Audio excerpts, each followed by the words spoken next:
Hey, it's Saturday, 11:21 a.m., January, I believe it's 23rd.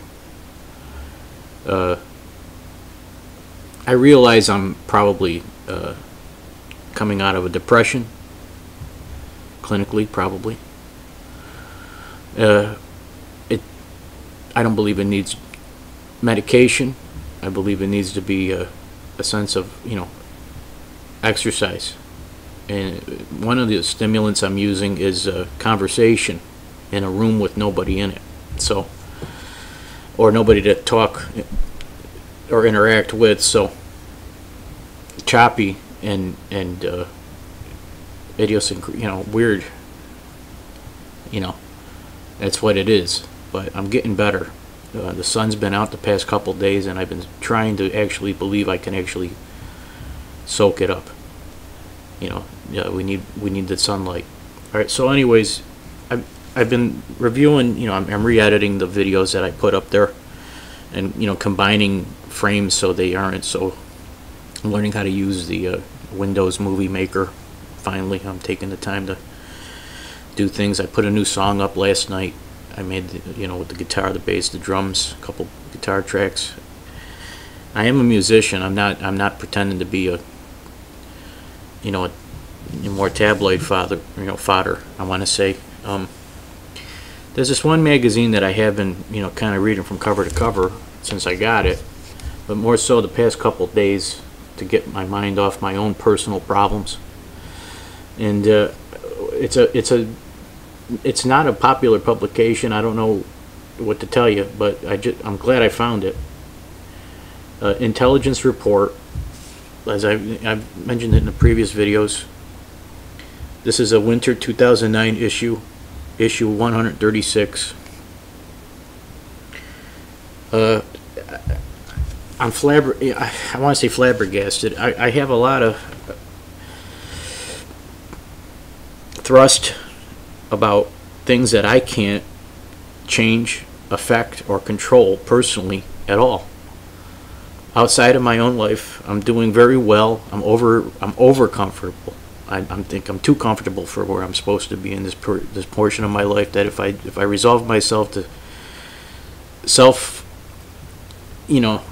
needs of my own personal, my house, the life's going to pass me by. I'm going to become obese. I'm going to get softer. I already was laid up. I have been surgically affected with a disc surgery in my neck.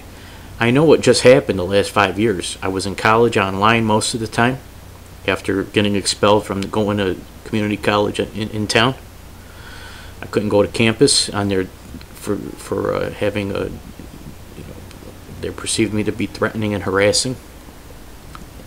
So I had some issues, before my neck surgery, and I was walking around on Klonopin trying to deal with anxiety. And we didn't have MRIs on my back yet, and I was just going numb and imbalanced for, mental problems. That's what they had me status as at that time at that college.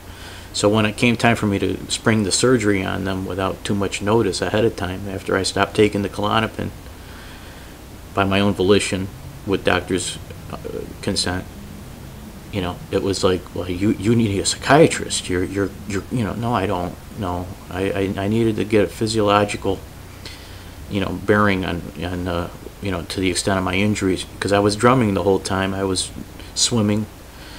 I was in great shape. I was working out at the Nautilus and gym and things, and as best I could while I was going to school. And it didn't look like I looked good. I looked a lot better than I do today. I'll tell you that. I was a lot lighter. I had a lot more muscle tone. I was a lot more. But my hands were clawing and my arms were off. And, my nerve damage in my neck, broken neck bones. All right, so I notice how I ramble when I make these videos. I notice my manner is not. That's probably depression. It's probably from lack of exercise and dialogue and conversation and interaction with other human beings. That's probably what it is to me. I'm cognitive to the issue. I'm aware of the fact that I don't talk to people nearly as much as a person probably should. All right, and that can't help. you know, just sitting here, you know, pretending to be a, you know, whatever the hell it is in my delusion that I am by myself. All right, so I have a few things to say. I'm a real political minded person. I don't have the education to back me up for anything, but I have sociological overtones that, you know, I there's no way I can avoid. That's pretty much how I view the. I have something to say about how I view the world. Okay, I am afraid. You know, fear is sometimes a good motivation. You know what I mean? The risk to harm. You know, I don't want to harm anybody, but I'm afraid of being harmed by people. You know, I see drug deals on the street. You know, I drove by a house yesterday in my town. The coroner was there, and the police had the place roped off, and an investigation van was there, unit.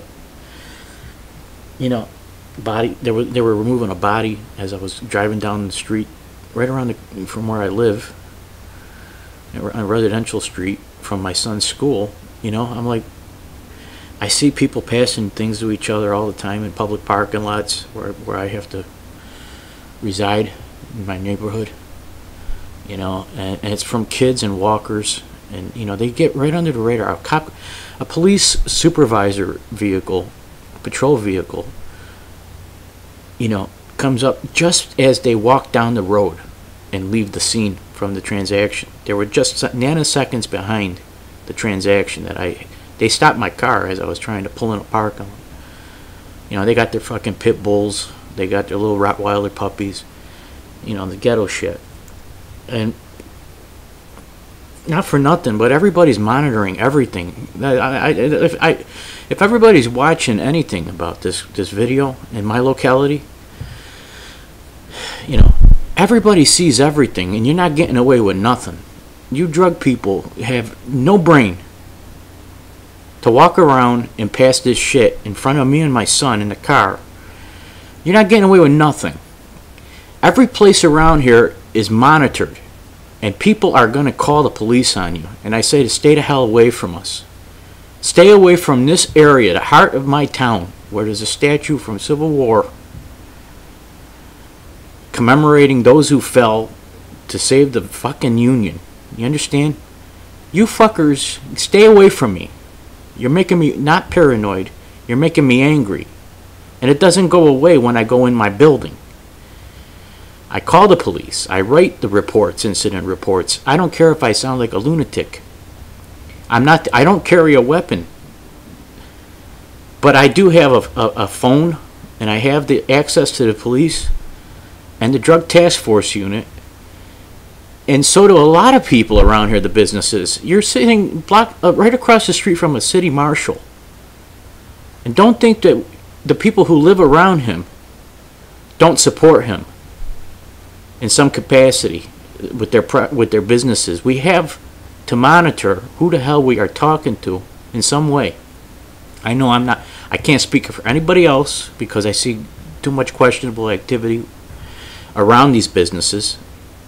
But I can say for myself, you know, I'm walking around as a single dad with my little boy, and I'm scared shitless to see these crook-nosed, convict-looking dregs, people shooting each other now, driving around here, walking around here, and they got the kids involved. And I know because I used to be one of those goddamn fucker kids. You know, in a nice way, with pot, back in the early 80s. It's a handshake, it's a wink, and off you go. But they ain't necessarily passing pot anymore with the fucking degree of violence and the type of drugs they're playing games with. Alright, so that's as far as I go with my this is me, you know. I'm trying to, you know, I'm against like white supremacists. I'm against in myself. I'm against it. I'm against the Aryan shit, the jail mentality, the you know, like we're on the block in jail. Everybody's segregated, and there's a chance that you're gonna get hurt as soon as you open your mouth or do the wrong thing by some established order that has no bearing in a constitutional developed free world, on the street.